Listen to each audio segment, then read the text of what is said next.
প্রভু করবো অসংখ্য ধন্যবাদ সকলকে। জয় যিশু, হালেলুয়া।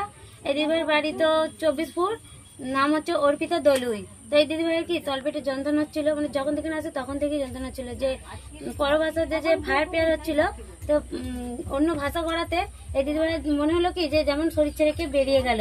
তো বেরিয়ে যেতে কি সঙ্গে সঙ্গে কি সুস্থ এই দিদিভাই।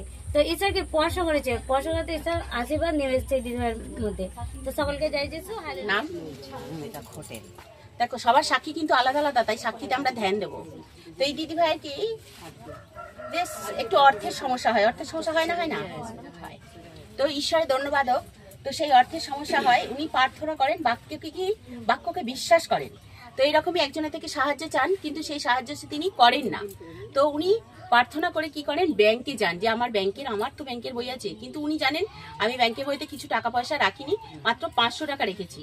কিন্তু ব্যাংকে যান এবং ব্যাংকে বই আপডেট করেন। আপডেট করতে কত হয়? 11,500 টাকা। তো উনি বিশ্বাস করেন ওটাকে দিয়েছে, ঈশ্বর দিয়েছেন। হালেলুয়া। তো অবশ্যই ঈশ্বরের কাছে ও থেকে ঈশ্বরের কাছে কি, ঈশ্বর যেহেতু দিয়েছে তাই ঈশ্বরের রাজ্যে কি ও থেকে দশমাংশ করা অবশ্যই। তো উনি অবশ্যই দশমাংশ করবেন। তো ঈশ্বরের রাজ্যে কি তাহলে অভাবও পূরণ করেন না? বাক্যকে বিশ্বাস করতে হবে, আর কি করতে হবে? ঈশ্বরকে বিশ্বাস করতে হবে যে ঈশ্বর পারেন। হালেলুয়া। লোভ নয় বা অতিরিক্তও নয়, তাহলে লোভ করলে কিন্তু আমাদের কি হবে না। হালেলুয়া। ঈশ্বরের ধন্যবাদ, আমরা বাক্যকে বিশ্বাস করব।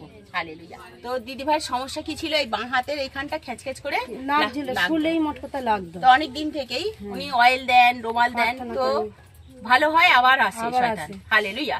তো কালকে আমাদের পাশে কি ছিল? লাইভ ছিল, দেখলাম 2 জন মাত্র দেখেছি বলছে। হালেলুয়া।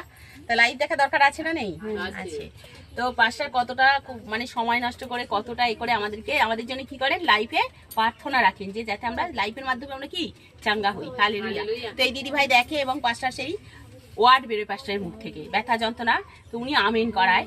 তো সেই থেকে বলছে আমার হাত খুব সুন্দর আছে, হাতটা তুলে দেখান। আর অসুবিধা হচ্ছে? কম বেশি একদম না, প্রচুর লাগতো, একদম নাড়তে পারতাম না। হালেলুয়া। ঈশ্বরের ধন্যবাদ। ছিল এবং প্রচন্ড যন্ত্রণা হচ্ছিল। হালেলুয়া।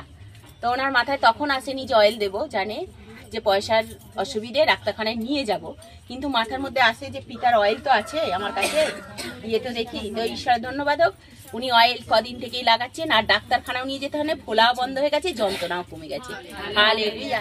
ঈশ্বরের ধন্যবাদ হোক। আমরা কিন্তু ঈশ্বরের সন্তানরা চট করে অয়েলের কথাই আগে মনে করবো। হালেলুয়া। ঈশ্বরের ধন্যবাদ। অয়েল ছিল আমাদের সমস্ত রকম আছে হাতে, তাই তো?